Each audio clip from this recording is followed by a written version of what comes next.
Welcome to my channel. I am Sibit Sahani. तो 11th वाले मेरे भाई बहन, आज इस वीडियो में हम देखने वाले हैं वॉइस ऑफ द रेन, जो हमारी पोएम है 11th इंग्लिश की, उसके शॉर्ट क्वेश्चन आंसर्स। ओके, तो शुरू करते हैं हम अपने फर्स्ट क्वेश्चन से। फर्स्ट क्वेश्चन बहुत सिंपल है, वो ये है कि तुम लोगों को कमेंट सेक्शन में बताना है इस पोएम के जो पोएट है उनका नाम क्या है। चलो जल्दी से बता दो। Now we will move to our second question. How did the rain explain itself when it responded to the poet?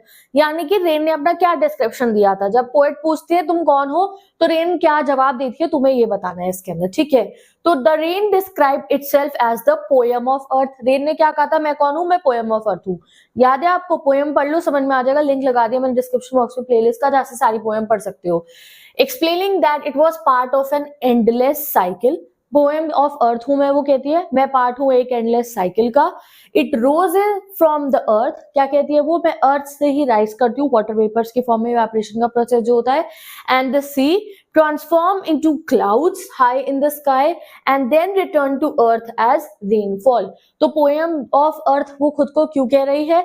जब बारिश आ रही है, पोएट से पूछते हैं भाई तू कौन है, तो वो बताती है कि मैं पोएम हूं अर्थ की। मैं अर्थ और सी पे से उठकर ऊपर जाती हूँ, फिर वहां पे स्काई में क्लाउड्स बनती है और फिर वापस रेन बन के नीचे उतर आती हूँ। This journey help nourish the land.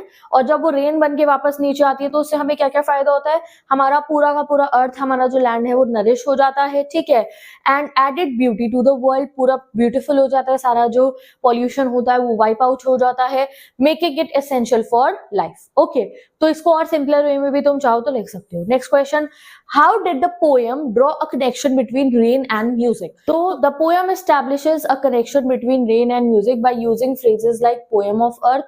ठीक है, उन्होंने रेन को क्या बोला? रेन को उन्होंने पोएम ऑफ अर्थ बोलिए। पोएम भी क्या है? पोएम भी एक टाइप का गा के आप सुनाते हो, पोएम सिंग ही तो करते हैं हम। ठीक है, राइम स्कीम्स होती है पोएम के अंदर।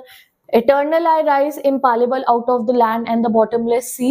Both rain and music follow a repeating pattern. दोनों रेन और म्यूजिक का रिपीटिंग पैटर्न होता है। They start from a source. Rain भी सोर्स से स्टार्ट होती है। रेन की सोर्स क्या है? अर्थ और सी। एक म्यूजिक की सोर्स क्या है? उसका कंपोजर हो गया, कोई इंस्ट्रूमेंट हो गया, उससे वो धुन निकल रही है। वैसे ही जो रेन है वो कहाँ से निकलती है? वो वाटर वेपर्स की फॉर्म में अर्थ से या फिर सी से निकलती है। Travel through the world. ठीक है, रेन भी पूरे वर्ल्ड को ऐसे ट्रैवल करते हुए ऊपर स्काई में जाती है, वैसे म्यूजिक के साथ होता है, कभी कोई सुनेगा कभी कोई सुनेगा।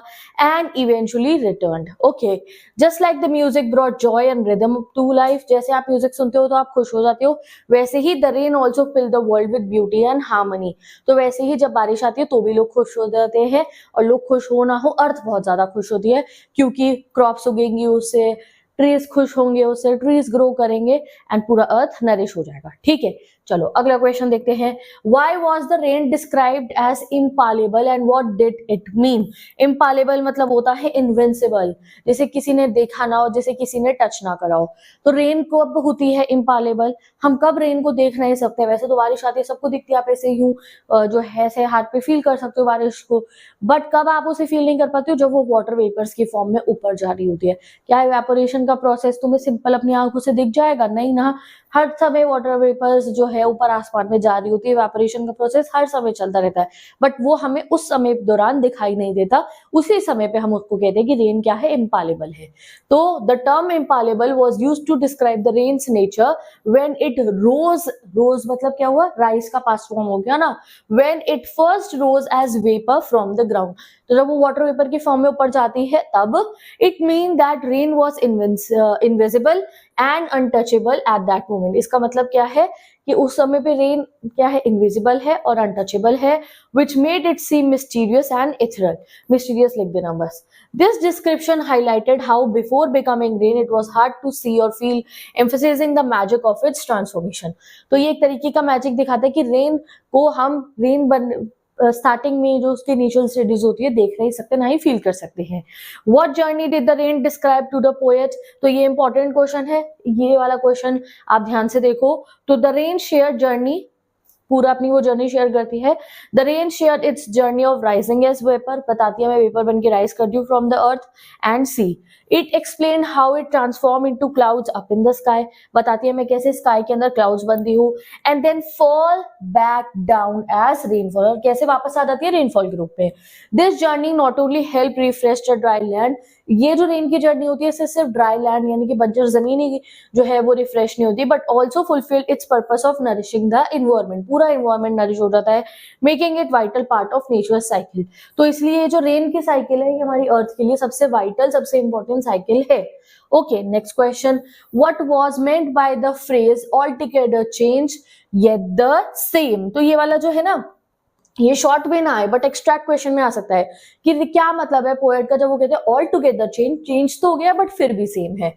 The phrase altogether change yet the same indicated that rain went through a transformation. उसका मतलब है कि देखो रेन का ट्रांसफॉर्मेशन होता है when it rose to sky and turn into clouds, यानी कि ये पानी की बूंदें ऊपर जा रही है, ये समुंदर है, ये इधर यहाँ पे धरती है, यहाँ से भी जा रही है, यहाँ से भी जा रही है, यहाँ से भी जा रही है, और यहाँ जाके ये क्लाउड बन गई है। फिर ये थोड़ी देर बाद मतलब जब भी इसको सुटेबल होता है, जो पूरा रेन होती है जब भी प्रोसेस के थ्रू फिर रेन होती है, तो वो उन्होंने इस चीज को कहा है कि देखो चेंज हो गई है, वाटर वेपर से क्लाउड बन जाती है, बादल बन जाती है, बट है तो वो रेन ही ना, तो इस चीज को लिखा है। तो the phrase altogether change yet the same indicate that the rain went through a transformation when it rose to the sky and turn into clouds despite this change in the form में तो change हो गया उसका, it remain fundamentally same the water. Fundamental तो उसका same है कि वो पानी है। when it fell back to earth fulfilling its essential role of providing life and nourishment to the land. Okay, चलो अगला question, how did rain justify itself calling it poem of earth. Rain कैसे कहती है कि भाई मैं poem हूं, जैसे तुम पोएम पढ़ते हो ना लिटरेचर में, मैं भी तो एक पोएम ही हूं। तो बताओ, the rain justified calling itself poem of earth by explaining it's journey in a poetic वे। तो रेन कहती है मैं पोएम हूं, और वो जस्टिफाई करने के लिए वो अपनी जो जर्नी है, जो उसका ओरिजिन है, वो उसको पोएम वाली फॉर्म में बताती है। It narrated how it move from earth. देखा है रेन कितनी अलग सी लैंग्वेज यूज कर रखी है रेन ने पोएम के अंदर। वो नरेट करती है कैसे वो अर्थ से जो है मूव करके ऊपर जाती है स्काई में और वापस आती है, using rich and metamorphical language. This way of describing its natural cycle added to beauty and significance to its role in world. What were the two voices present in the poem? Poem में दो आवाजें किसकी आ रही हैं? The poem features two voices, दो voice है। One belong to poet, एक poet के जब वो स्टार्टिंग में पूछते हैं कि तुम कौन हो, I asked to the soft falling shower who are you, and to my surprise वो मुझे रिप्लाई करती है। फिर पोएम की आवाज आती है, वो रेन की आवाज आती है, who asked question and the other belong to rain, which answer. The interaction between the two made the poem more engaging, allowing the rain to tell its own story and convey its message directly to the poet. Okay, अगला question, why was rain compared to a song? इस वाले chapter में से ये question सबसे ज्यादा important है, चाहे शॉर्ट में हो, चाहे एमसीक्यू या लॉन्ग में, किसी भी रूप में आ सके, कि रेन ने खुद को सॉन्ग से कंपेयर क्यों करा, and what was the significance of this comparison, और ये कंपैरिजन करने का मुद्दा क्यों था, क्या जरूरत थी ये करने की। तो the rain was compared to a song because both followed a rhythmic repeating pattern, क्योंकि दोनों में ही एक रिदमिक रिपीटिंग पैटर्न होता है। देखो म्यूजिक में भी रिपीटेशंस हो रही होती है, रिदम्स होती हैं, वैसे ही रेन के साथ होता है, रेन भी रिपीट करती रहती है अपने प्रोसेस को, ठीक है। They brought joy and life to world, जैसे रेन हमें खुशी देती है, हमें नरिश करती है, same goes on with the music also. Just like a song could soothe and uplift spirits, जैसे सॉन्ग हमारी सोल को अपलिफ्ट कर देता है, वैसे ही rain had calming effect contributing the growth of plants and the beauty of nature. Same goes on with rain, rain खाली हमारी सोल को ही खुश नहीं करती है, वो पूरी अर्थ की सोल को खुश करती है, पेड़ पौधे ब्यूटी नेचर की सबको एनहांस कर देती है। This comparison highlighted the essential and harmonious nature of rain in the life, ठीक है। What pair of opposites were identified in the poem, pair of opposites बता दो पोएम के अंदर के, तो ये शॉर्ट में नहीं आएगा, ये एमसीक्यू वाले क्वेश्चंस में आएगा, एक्सट्रैक्ट में आएगा, तो यही कवर होगा, देख लो। तो the poem include pairs of opposites such as rise और डिसेंड, राइज मतलब ऊपर जाना, डिसेंड मतलब नीचे आना, डे नाइट, ठीक है, रेग्ड अनरेग्ड, ठीक है। These contrasts illustrated the चलो इसको छोड़ दो तुम, चलो आगे बढ़ते हैं। What question did the poet pose at the beginning of the poem and what surprised him? तो चलो ये बताओ, क्या पोएम जो है स्टार्टिंग में क्वेश्चन पूछा जाता है और उसका क्या जवाब आता है। तो at the beginning of poem the poet asked the softly falling rain about its identity।